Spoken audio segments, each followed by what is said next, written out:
Joining me now is Democratic Senator from Rhode Island, Senator Sheldon Whitehouse. He also has a new book out titled The Scheme, How the Right Used Dark Money to Capture the Supreme Court. So, Senator, thank you so much for being here. Given the fallout of Sam Bankman-Fried's charges, his arrest, is now the opportunity, the time to pass legislation to strengthen campaign finance laws? And really, is there any way to reverse the Citizens United's the decision here by the Supreme Court? The tool to use to undo the Citizens United problem of unlimited dark money is the disclose bill that we voted on in the Senate a few months ago. Every single Democrat voted for it. We want to get rid of this dark money scourge. Unfortunately, every single Republican voted to protect the rights of billionaires to influence politics with dark money. Now, both parties are becoming sort of increasingly unpopular. How much of this is due to the power of special interest groups and their ability really to influence policy here? I think virtually all of it. I think all sorts of polls and studies show that the American people are quite fed up with Congress, and they're particularly fed up with huge dark money contributions, secret influence. And you remember wonderful Jane Mayer's report in the New Yorker where she got her hands on the transcript between the Koch brothers operatives and Mitch McConnell's operatives. And they said there was one issue that was kryptonite for them. It was terrible. They couldn't fix it. Dark money. Whether you're a Bernie bro or whether you're a Tea Partier, you hate this stuff. And we need to get out of our system. The people are right about this. And you were just talking about sort of Jane Mayer's reporting. We've seen in some ways dark money in politics before. So why does it seem like members of Congress, that they're caught off guard by Sam Bankman-Fried's attempts to sway policy, given what we know? Should come as no surprise whatsoever. It's the way the Washington runs right now. And the main difference between the parties is that the Democrats want to stop it and move power back into the hands of voters and move information back into the hands of voters. And the Republicans are defending a system in which big dark money operations can control Congress. And they do very well with dark money. Just look at the last election. Now, should then Republicans and Democrats, sitting elected officials, should they have been more hesitant in accepting this money, knowing that this is coming from an unregulated industry? I think you've always got to be watchful about the sources of your funds. But usually there's a check on that, which is that the public can also see it. If I get a campaign contribution from this character, there it is in my campaign finance report. But if he writes a $10 or $15 or $20 million check to a super PAC that Mitch McConnell controls and it gets washed through donors' trust, nobody ever sees the guy's name. And that's what's unacceptable. You're saying it's unacceptable. I should say your colleagues, Senator Warner and Senator Marshall, they introduced a bill that combats crypto money laundering in light of the FTX collapse. Is that legislation something that you would support? Are you supporting it now?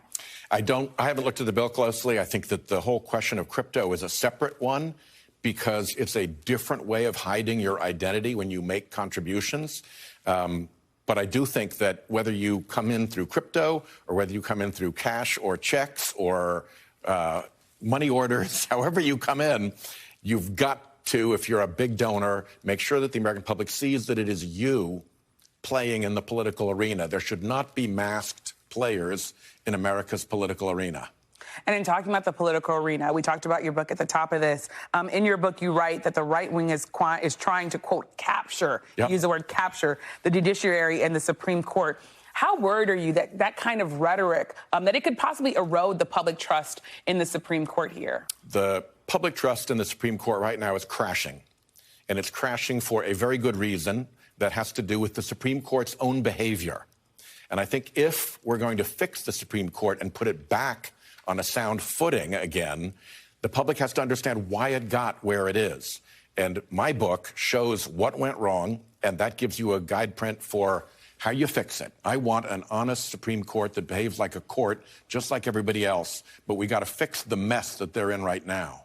And as part of that sort of wanting an honest Supreme Court, you have called for a code of ethics for the Supreme Court. What other reforms do you think need to be made by the Supreme Court? Would you even possibly support expanding the court, which is something some Democrats and Democratic activists have been pushing for? I think there are a lot of transparency reforms that are important. I think there's a code of ethics that is important. I think in addition to a code of ethics, you've got to have a way to get a decision about the code of ethics from somebody independent. You certainly ought to think about term limits for judges on the Supreme Court, justices. And I think that the question of how and when you expand the court is one that we should come to once we've explained to the American people better what the problem is. Because I think when people agree what the problem is, then the aperture for the solutions to the problem grows and becomes more appropriate. So I don't want to get ahead of our skis.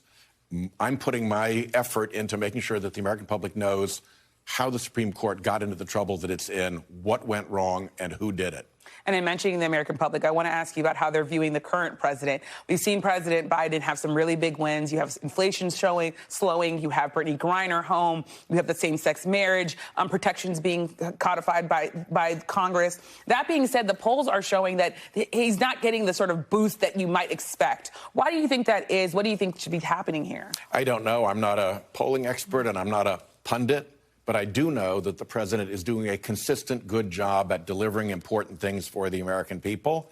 And I have to believe that in 2024, whether we're campaigning on those things or whether they're just a part of people's lives in a way that makes them feel better, it'll make a difference and it'll be to the president's advantage.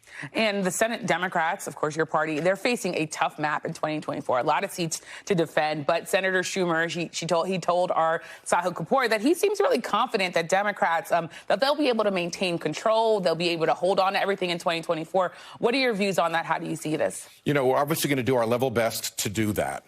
I think that if you see the world the way I do, and you see the extent of the dark money influence in the Republican Party, and you see its effect on the Republican Party's ability to, for instance, treat climate change as a real problem, push back on the pharmaceutical industry, solve the injustices in the tax system for Americans, I think there's a case to be made that the system is, in fact, rigged, and we are the people who are going to unrig it. And if we can convince the American public of that, I think a very big win is possible, and I fully support Senator Schumer in taking us there.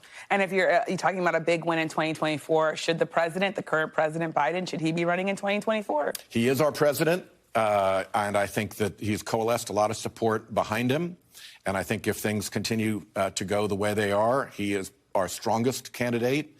Again, he's got a record of really significant achievements that by 2024, when people go into the voting booth, will have started to really manifest themselves in people's lives. It's not theoretical. It will be real. The new jobs in clean energy will be real. The lower pharmaceutical costs will be real. The infrastructure bridges will be real.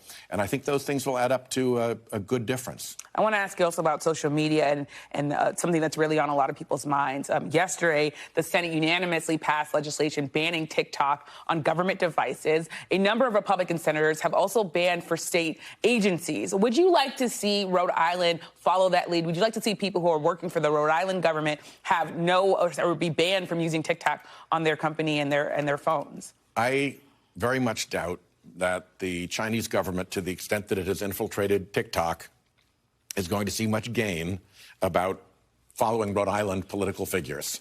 So that is not a top-of-mind worry for me. Not with, our efforts to recover the economy, to finish off COVID, to address climate change, and to clean up government. I think we've got better things to do. But would you like to see Rhode Island follow suit? I know it's not maybe a top concern. That's going to be up to the governor and the General Assembly. I try not to get into their business. That's a state question, what they want to do. But we've done what we've done in the Senate, and we've made a record of it. Well, thank you so much, Senator Whitehouse, for coming in. I appreciate it. Thanks for watching our YouTube channel. Follow today's top stories and breaking news by downloading the NBC News app.